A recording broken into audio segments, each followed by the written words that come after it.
Hello everyone, welcome back to another video here in the beautiful outdoors. It's quite chilly today. I don't know if you can see behind me, but there's a frozen lake right over there. There's some people walking and skiing, and it's so nice to be out here again. And yeah, today I am going to be talking a very exciting video, and this is going to be on a series that I am very, very excited to either continue or start. I am not sure if I will be able to get to all of these series this year, especially because as I talked in my channel introduction, I am focusing on reading everything that I have in my physical shelf. I will be talking about 3 series that I want to continue, and then the top 5 series that I am most excited to start. And yeah, without any further ado, the first series that I want to continue is the Dark Star trilogy by Marlon James. This starts with Black Leopard, Red Wolf, which was my favorite book a couple, maybe 2 years ago. And the second book is out, and then the third one I think is, I think in the works to come out this year, which is super cool. Yeah, this story follows a character called the Tracker, and he is in this very, very strange quest or assignment to find a boy and deliver him back to some people. And um, I think it's best to not know so much about this first book when you read it, because there is a lot of twists and turns, and the narrator, the tracker, he's very unreliable. And there is a lot about this story that is not told kind of chronologically. And so as you go through the story, you learn and like piece together some of the things, because the story is told kind of retroactively. So he starts in a prison cell actually, and is telling this story. And the reason why this book really shocked me was its like fascinating and like creative use of storytelling. This is a book that is pulls a lot of mythology from African roots, I believe. And so the places here, the creatures, and everything that happens in this story feels so out of what I'm used to. I think Marlon James managed to build a world that is very interesting to discover, again because of the how different all of these creatures and tropes are, but also because it has a lot of queerness, and I loved seeing that. The relationship between the main character Tracker and this uh, leopard person was also so cool to follow over the years. And yeah, I am really, really, really excited to continue. I know the second book, which is called um, Moon Witch Spider King, is following different characters in this story, but part of the book is basically a retelling of the first book, but through the perspective of another character. And then we get a lot more story, so it's not just like a retelling. But I love these narrative frameworks of telling the same story through different lenses, and I think that is crazy. And yeah, I will reread the first book before reading the second one, just because I just want to experience that story. But yeah, I'm sorry if I'm being a bit cryptic, but it's definitely uh, a really, really good recommendation. And I would just say that there is a lot of violence in the story, in all types of of all kinds of violence. And so if that is something that you might be yeah, like disturbed by or affected, please read the content warnings. The next series that I want to talk about is the Earthsea duology by Octavia E. Butler. This is a series that is unfortunately not finished because the author passed away before she could complete it. But the first book follows a character, and then the second book follows someone else. And I'm pretty sure you can read these kind of on their own, and they are very well known and loved for what they are. So obviously, it's really unfortunate that the author passed away before she could complete this, but I think it's still so worth it. And yeah, the first book follows a young woman who is in this closed, like literally walled community somewhere in the United States. I think it's not named, but the author, she's from the United States, and she is living this transition from society kind of basically breaking apart and violence taking over. There's a lot of like political and social instability. There are like no jobs and like a lot of lawlessness and people just taking kind of justice in their own hands. There's a lot of bandits and people are assaulting others on the street as they go to their jobs. This is obviously a very challenging time to grow up as a kid, and she is trying to, I think, understand the world around her and how even though the community is trying to protect itself from the outside world, they are, I think, closer and closer to collapse because there are raids to this community. People from the outside see that the community has resources and they want to take advantage of that, and so sometimes they have people that break into the community and like steal things or like put houses on fire. So it's becoming like less and less safe, both inside and outside of the community. And so obviously it will all lead up to a moment where they need or they are forced to flee and basically run for their lives. And in the process, she develops this sort of religion or belief system that is based around the idea of change. And one of the core principles is that they, like the believers, have the power to mold God to their will. And this, yeah, I think it's a very interesting thing. It's not the main focus of the story, but you get some of the like teachings or like main ideas as blurbs at the start of the chapters. Um, but even though it's not so much about this religion, it is fundamentally, I think, about belief and how there is this belief in, for instance, that the community will stay safe or that things will go back to normal, or the belief in a group staying together will for sure like have better odds at making it or will stay more safe, or the belief that a newcomer and his wife and a baby are going to, you know, be good with the group and not stab them in the back and just take the resources and leave. So I think there's a lot of trust that is challenged and being built in this very hard time. And yeah, I thought that the character was, I mean, she's a very complex woman and I love these kind of characters. And the reason why I'm so excited to continue is that the second book, which is called Parable of the Talents, is set in 2024 or 2025, I think.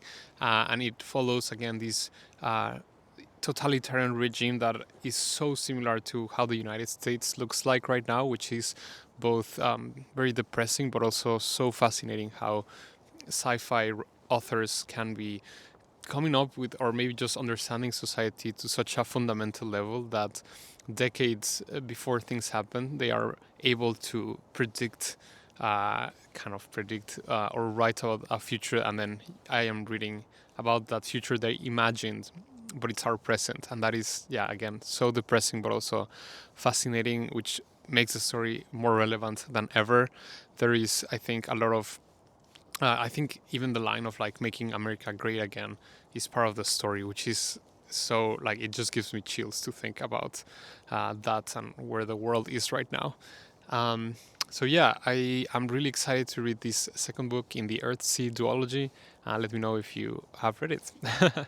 And then the last continuation that I am really excited to pick up this year is the City Watch storyline in the Discworld by Terry Pratchett. This is I think, a series of quite episodic books that follow the police force in one of the cities in Discworld. And I've only read the first book, The Guards, which was so funny. And I think Terry Pratchett has just this way to talk about things that are very important, and he manages to challenge things about society while at the same time being so ridiculously funny. Like, I love his writing style, and I love how his prose can be so easy to read, but it's so full of meaning and so rich with like wit and commentary. And I think that takes a genius. It's a story that is so easily consumable, but also has so much richness in it. And so yeah, like, I love his writing style. I read most recently, what is it called, the one about the turtle and the gods. I forgot, but it's a kind of a standalone. And while I did like it, I feel like I was missing a bit of the charm that the guards storyline had, and so I'm just really happy and really excited to jump back into the next one, which is called Men at Arms. And even though the stories are quite standalone-ish, because you follow the same characters, they do grow and like develop as individuals through the series. So um, I just know that this is a lot of people's favorite storyline, or some of people's even favorite series. So yeah, I think I read a lot of like long, depressive series in fantasy and sci-fi, and I think having something that is serious but also so comedic is necessary to the soul. Those are the three series that I am super excited to continue. And before I get to the series that I want to start, if you want to let me know that you are here, maybe put an emoji of a ski, like someone that's skiing. I will put it in the description if you want to copy it. There's people skating behind me. It's the Winter Olympics. And so yeah, I actually went skating yesterday, so yeah, I feel like it's the vibe. So yeah, just put a skiing person in the comments, and that will make me happy. um, yeah, let's go to the next ones. And these are all books that obviously I haven't read, and so I will try to go a bit more quickly through them. But the first one is The Remembrance of the Earth's Past by Cixin Liu. I'm sorry, I'm butchering that name, but that is the series where the first book is the three body problem. And this is a story about first contact with aliens, which is one of my favorite tropes in science fiction. I love linguistics and like communication, and just the idea of doing that with a species that has a completely different, worldview and biology, like how you actually like put things down into like words or ideas down into a form or like a physical thing that you can communicate with, and how because of your biology and anatomy, how you use your body to communicate. Like I am fascinated by this, and I actually don't know so much about the actual plot other than people say that this trilogy blows their mind, which I mean I feel like I have slept on this series for so long. I think there is a lot of like political intrigue slash drama with different factions trying to see how they use this relationship with the aliens or this contact to their advantage to maybe take over power. I'm not sure. But yeah, I am super excited to read this one, and I actually have it in my shelf. So this is one that it's very likely that I start because it will align perfectly with my goal of reading my physical TBR. So that is the first one. The next series is the Between Earth and Sky trilogy by Rebecca Roanhorse. She is a Native American author from the United States, I think, and she is someone that I've been interested for a long time now. But very recently, I read a short story from her.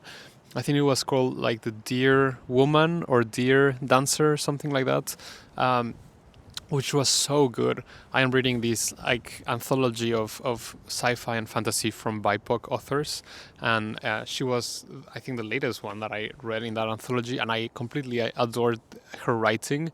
And I've just been loving discovering these different voices and how they can think about fiction and even like horror, fantasy, sci-fi in ways that are so unconventional. So I loved her short story, and I have known about these series for a while. The first book being called Dark Sun, I want to believe. Black Sun, maybe. Black or Dark Sun.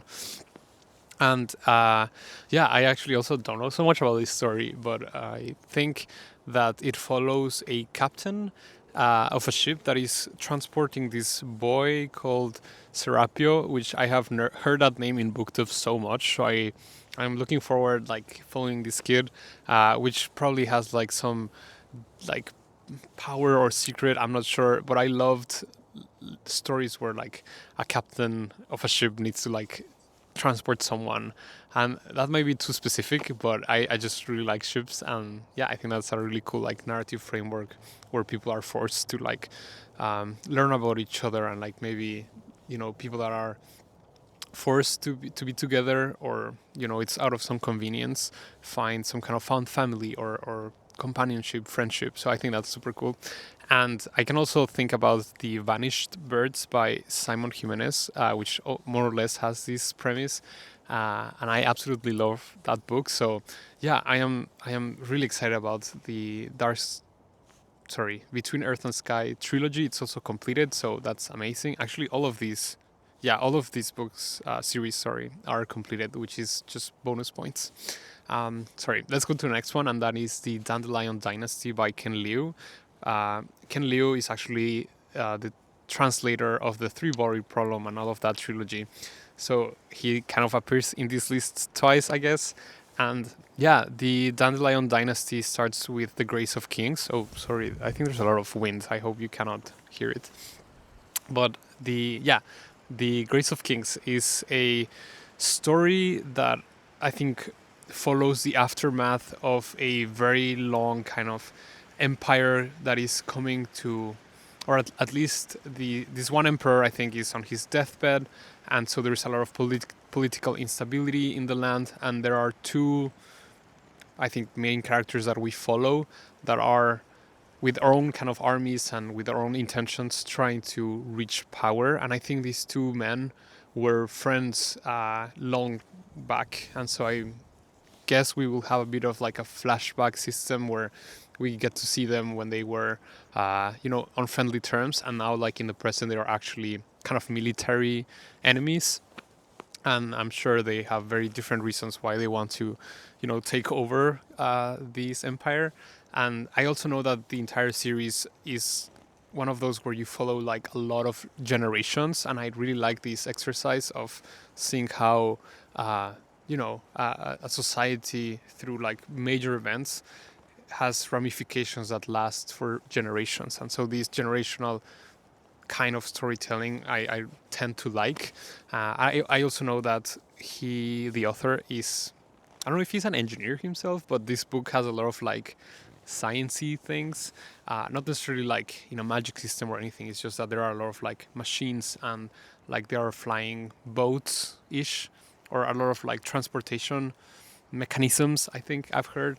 And that kind of engineering side of the story really appeals to me. And I know it's super nerdy, but I'm just super curious about like how the technology will play out, both in like just as a curiosity for me, but also how it plays a role in the story. And obviously stories about development and technological progress and advancement are not new, but I think they are kind of interesting. And I can think of the Age of Madness by Joe Abercrombie that I read recently, and it has kind of the same period of time for their, I mean, in the society of the story.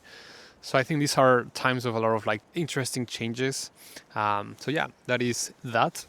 The fourth series that I want to start is the Vorkosigan Saga by Louis Bujold. I think it's how you pronounce it.